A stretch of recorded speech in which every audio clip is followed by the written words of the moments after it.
Whenever I make a farm, I tend to try to design one myself because I like the challenge and the puzzle. I often think it's fun to search the wiki and put together a plan, and while it never ends up being an exceptionally good farm, it gives me good practice in both my redstone skills and my problem-solving abilities. One thing I built a while ago is a farm that automatically makes pumpkin pies. I've gotten really good use out of it, and I figure other people may want to hear about it, so I decided to make a video about it. I also wanted to explain how all it works as a bit of an example of a lot of things I've talked about previously in my Redstone Explained series. So here we are. This video is mostly a tutorial for those who are looking for it, but I did sneak in a little bit of explaining how this thing works. Hopefully it'll come in handy. An important note before anything else, the tutorial I'll be giving will be for a fairly small farm. Assuming it's somewhere that's loaded often, it should give you plenty of food, but if you need more, it should be pretty easy to just make the farms bigger. Just know that you'll always be limited by the slowest farm you have, so it may be in your best interest to see which ingredient is limiting you, and only make the farm for that ingredient bigger, just to save on resources where you don't need to spend them. With all that introductory information out of the way, though, let's get into the actual thing. I'll share some basic information about the farm to start off, like the dimensions and the materials you'll need. Without the farms, the crafting thing, the crafting unit, that only takes up a 6 by 6 by 6 cube, or depending on how you count it, 6 by 7 by 6 if you're counting stuff that other things are sitting on top of, like redstone dust, or 6 by 7 by 7 if you count whatever you use to store the output. Like if you throw a barrel into the output and just have stuff go into there, that barrel will add to the dimensions. If you include the farms that I'm featuring in this video, they add an extra 8 by 4 by 6 prism to the top. That'll intersect the top of the crafting unit's rectangle, just a little bit though. As for the materials you need, here they are.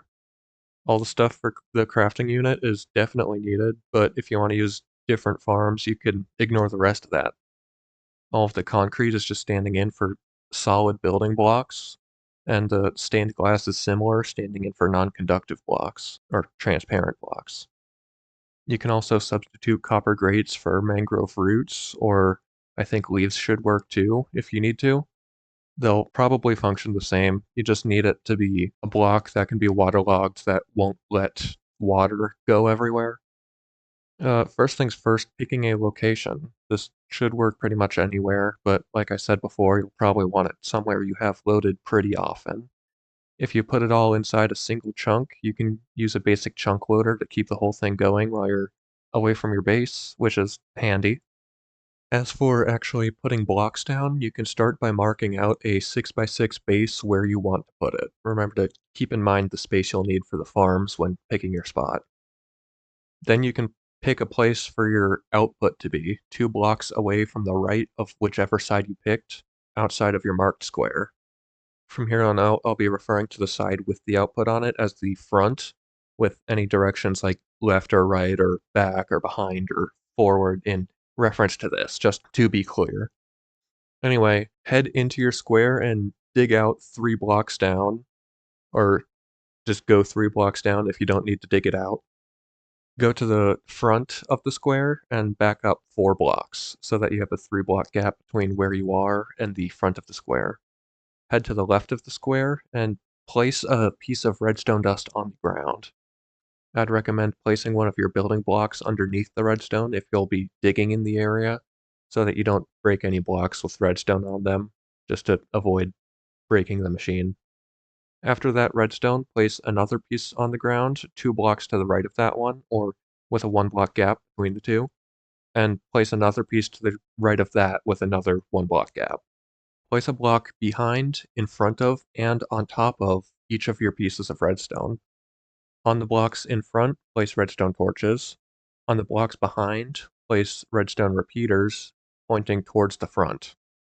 At the back of the 6 by 6 square you're building in, right behind the repeaters, place a line of 6 blocks across the whole length of the square. This means it'll line up with the other stuff you've placed on the left side, but it'll go over one on the right side. In front of this right side block, place 2 more blocks. On top of each of the blocks with repeaters pointing into them, place another block. On top of all the other blocks, all the ones in the big rotated backwards L thing, put redstone dust on those. Place another line of 6 blocks running above the redstone torches from before. Again, this will line up with everything on the left, but will stick out a block on the right. In front of this block on the right, place 2 more blocks in a line. Looking over to the left on this line, place 2 more blocks with a block of gap in between each. Put comparators facing towards the back on these 2 blocks, and redstone dust on top of the 3 blocks on the right. On top of each of the blocks above the redstone torches, place a dropper facing the front. Behind each of these, put down a comparator facing the back. Place 3 more blocks so that each of these comparators is facing a block. On the backside of each of these blocks, place a redstone torch, and these torches should be right above the redstone line from earlier, close enough to power it. Now, step away from all that for a second and turn your attention back to where you put your output. Reminder, this should be on the outside of the square on the right middle block. Directly behind your output, place a crafter facing into your output. Go into the crafter menu by right-clicking and disable 2 of the slots by regularly clicking on them. It doesn't matter which 2 you disable, it just needs to be 2 of them. This should cause the comparator behind it to start outputting power. To actually make use of this power, place a piece of redstone dust so it's being powered by that comparator. Now place a block behind that dust next to 2 of the other comparators from before. Put one of your transparent blocks above the same piece of dust, and put 1 more redstone dust on top of both of these blocks that you just placed. In front of the transparent block, put down another solid block. Place another piece of dust on top of that block, and 1 more on the crafter. Leading into that crafter, place 2 hoppers, 1 on each side. Place another hopper leading into each of those from behind, placed in front of the droppers.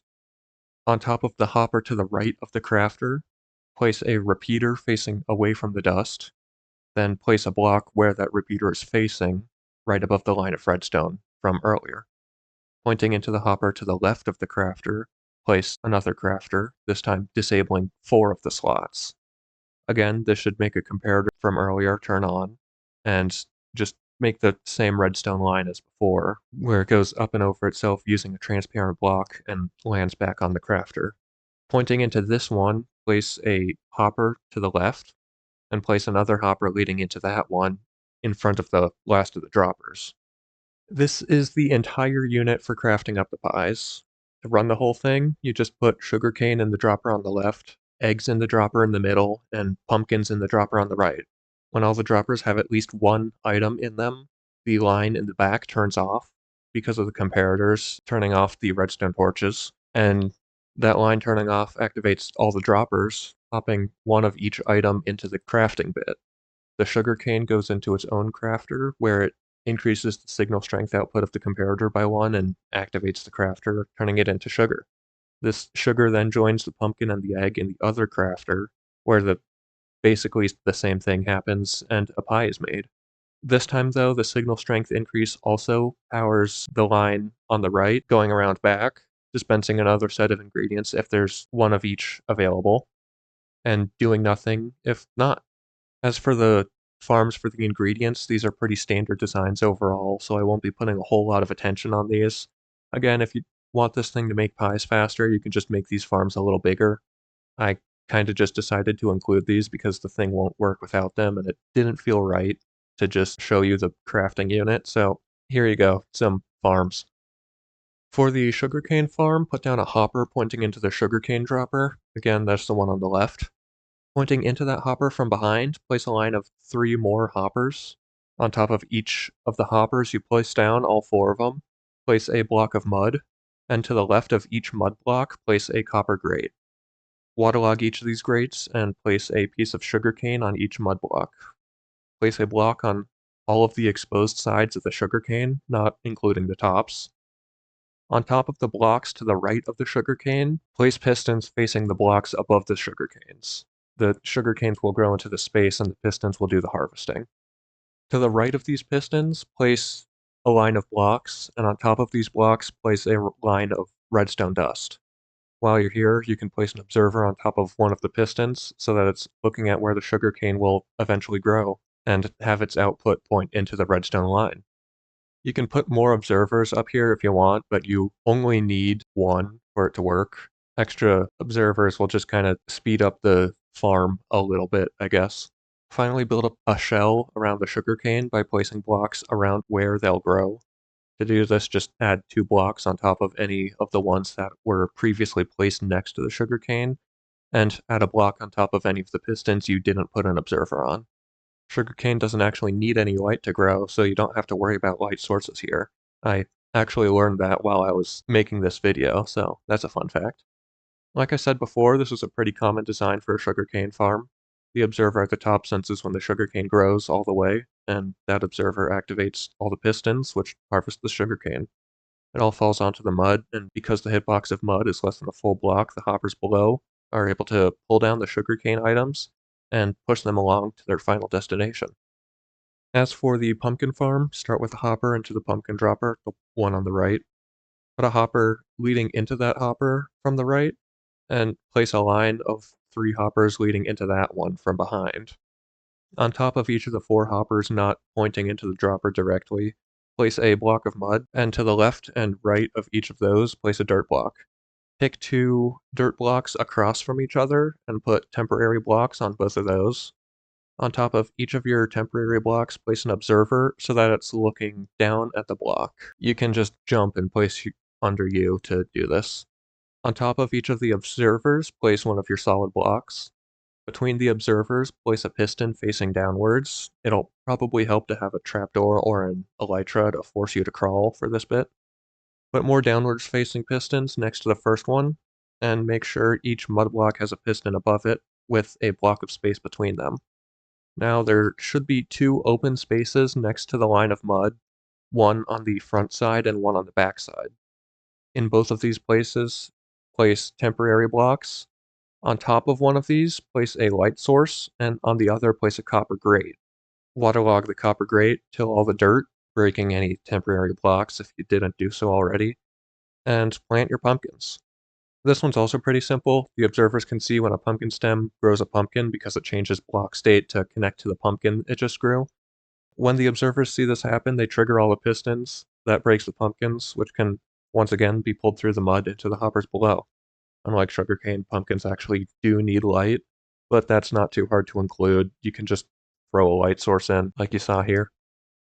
The egg farm is stupid easy. Put down a hopper pointing into the egg dropper, put mud above the hopper, make a hole that mobs can't jump out of, and shove a bunch of chickens in there. It's really that simple. Eggs are stupid easy to farm, like I said. You don't even need that many chickens, they just pump out eggs like crazy.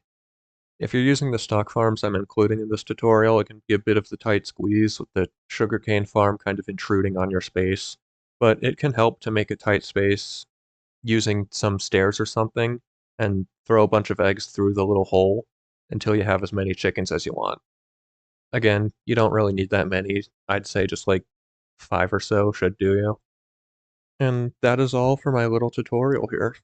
If you decided to follow the tutorial, I'd love to know how I could improve any future tutorial style videos I make, whether it's just like unclear instructions or distracting visuals or something. Just tell me how I can improve.